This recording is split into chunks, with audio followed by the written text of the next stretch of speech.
Hey guys, good morning, welcome back to my another video. তো সকাল সকাল তোমাদের সামনে চলে আসলাম একটা ব্লগ দিয়ে। অনেক দিন পর তোমাদের কাছে একটা ভিডিও দিতে পেরেছি, ভালো লাগছে মনটা। কি করব বলো, আমি কিন্তু এতটাই ব্যস্ত ছিলাম যে তোমাদের কাছে ভিডিও দিতে পারছিলাম না একদম। তার জন্য আমি তোমাদের কাছে সরি চেয়ে নিচ্ছি।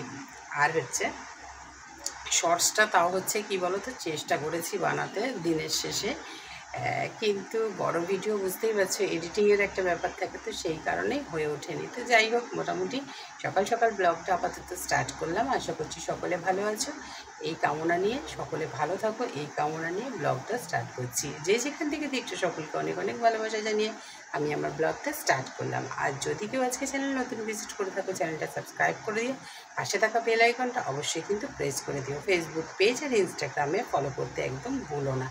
তো চলো, এখন আপাতত হচ্ছে গিয়ে সকালে পুজো পার্বণ সব কিছু কমপ্লিট। হ্যাঁ, মর্নিং ওয়াকে যাওয়া হয়নি, কেন হচ্ছে 3 দিন ধরে যেতে পারছি না, এতটাই বিজি বলতে কি বলতো, প্রচুর পরিমাণে ধকল হয়ে যাচ্ছে, যার জন্য কি হচ্ছে সকালবেলাটা উঠতে পারছি না, অ্যালার্ম বেজে যাচ্ছে আর উঠতে পারছি না। তো যাই হোক, এখন হচ্ছে পুজো পার্বণ কমপ্লিট করে চলে এসেছি চা করতে।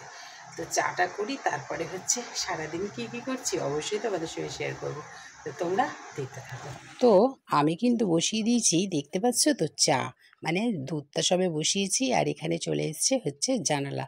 তো জানালাগুলো এখন ওরা সেট করবে, সেই কারণে আমি হচ্ছে গিয়ে চাটা বসিয়ে দিলাম।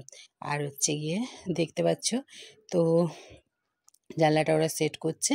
আর জানলাটা কোথা থেকে নিয়েছি, কী বৃত্তান্ত, সবটুকু তোমাদেরকে জানাবো। যারা যারা বেলেঘাটাতে থাকো তারা কিন্তু অবশ্যই এই দোকানটায় কিন্তু গিয়ে তোমরা হচ্ছে গিয়ে নিতে পারো জিনিসপত্র যদি প্রয়োজন হয়।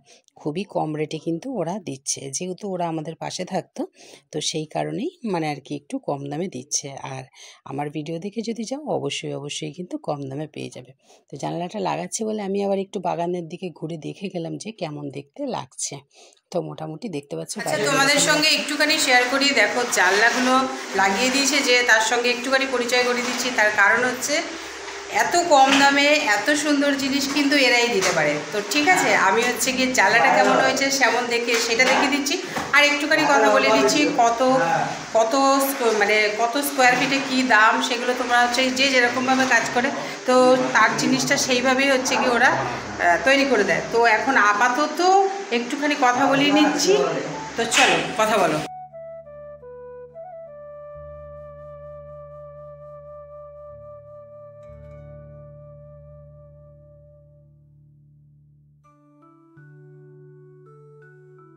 তো তোমাদের সঙ্গে একটুখানি কথা বলে দিই যে শিপ গ্লাস, যাদের হচ্ছে গিয়ে, যাদের থেকে আমরা আমাদের এই শিপ গ্লাস, তো হ্যাঁ, শিপ গ্লাস হাউস, তো ওদের থেকে হচ্ছে গিয়ে আমরা হচ্ছে স্যালারিগুলো নিয়েছি, অবশ্যই দেখতে পাচ্ছ তোমরা। তো একটুখানি কথা বলে নাও। এখানটা আসো। তো এ হচ্ছে গিয়ে সুনীল, আর এদেরই দোকান। তো বলো ভাই একটুখানি। আমার হচ্ছে বেলিয়াঘাটা দোকান শিপ গ্লাস হাউস। এই আমাদের কাজ চলছে 200 টাকা স্কোয়ার ফিট 3 ট্র্যাক, আর 2 ট্র্যাক হলে 180 টাকা করে আমরা কাজ করে দিই। এত কম রেটে আমরা কাজ করি যে আমি কাজ সবসময় পাই। আচ্ছা, তোমরা যদি কেউ বেলেঘাটায় থাকো অবশ্যই দাদাভাইয়ের সঙ্গে কন্ট্যাক্ট করবে। আমার একটা ভাই, যদিও কন্ট্যাক্ট নাম্বারটা একটু বলে দাও। আমাদের কন্ট্যাক্ট নাম্বার হচ্ছে 8617278733। এটা আমার নম্বর, নাম হচ্ছে আমার সুনীল সাহু। ঠিক আছে, তাহলে আমি ওপরে হচ্ছে স্ক্রিনে দিয়ে দেবো। তো চলো আপাতত হচ্ছে গিয়ে দেখা যাক। আচ্ছা, আমি এখন একটু বেরিয়ে পড়েছি, কোথায় যাচ্ছি কী বৃত্তান্ত সবটাই বলবো। তো চলো, আপাতত হচ্ছে মেয়ে ঘরে আছে, আর আমি তোমাদের দাদাভাইয়ের সঙ্গেই বেরিয়েছি।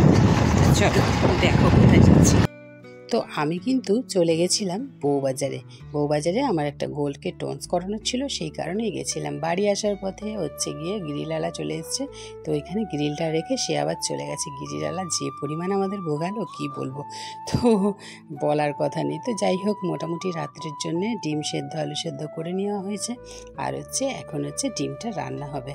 আর কি, সারাদিন এই কাজ কর্ম, তারপরে খাটনি, তো তোমাদেরকেও ভালো করে ভিডিও দিতে পারছি না, খুব খারাপ লাগছে। তো যাই হোক, মোটামুটিভাবে মশলাটা কষিয়ে নিয়ে, আর এদিকে রাত্রে কিন্তু ডিম আর রুটি। আর হচ্ছে ভাবছিলাম প্রচণ্ড গরম লাগছে, কি করব, সেই জন্যে বানিয়ে নিলাম একটু লাস্সি। ঘরে দই ছিল, তো এটা সবসময় থাকে, কেন মেয়ে আর আমি খাই সেই কারণে। তো আজকে ভাবলাম লাস্সি করে নিই। আর একটুখানি দই রেখেছিলাম আমি মুখে মাখবো বলে, মানে রোদ্দুরে বেরিয়েছিলাম তো, খুব দইটা কিন্তু খুব কাজে লাগে জানো তো। তো যাই হোক, আর আমি এখানে চিনিটাও গুঁড়ো করে নিয়েছি। আর হচ্ছে গিয়ে দেখতেই পাচ্ছ, চিনিটা গুঁড়ো করে নিলে কি খুব ভালো হয়। আর যখনই আমি লাস্সি বানাই না কেন, তখন কিন্তু কোনোভাবেই আমি কিন্তু জল দিই না জানো তো। 500 দইতে আমাদের 3 জনের কিন্তু লাস্সিটা হয়। তো এরকম করে বানিয়ে দেখবে, খেতে কিন্তু সত্যি বলছি ব্যাপক হয়। তো যাই হোক, মোটামুটিভাবে সমস্ত দিন কেটে গেল, গোপালকেও শুইয়ে দিলাম। এবার দেখতেই পাচ্ছ। তো এবার কালকে আবার তোমাদের সঙ্গে দেখা হবে আর একটা নতুন ব্লগে। আর সব কিছুই রান্না করে রাখলাম। আর তার সঙ্গে বানিয়ে নিয়েছিলাম কিন্তু একটু ধোকলা। তার কারণ হচ্ছে ধোকলা আমার আর মেয়ের কিন্তু খাবার জন্যে, বুঝতেই পারছো। তো প্রচণ্ড বেশি পরিমাণে ভাত, রুটি এসব সবই কিন্তু আমাদের খাওয়া হয়ে যাচ্ছে। তো সেই কারণেই ভাবলাম চলো ধোকলাটাকে একটুখানি বানিয়ে নিই। আর তাহলে মেয়ের আর আমার খাবারটা রাত্রের হয়ে যাবে।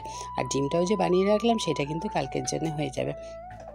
ধোকলা কিন্তু দেখিয়ে দিলাম যে তোমাদেরকে কিভাবে বানাতে হয়।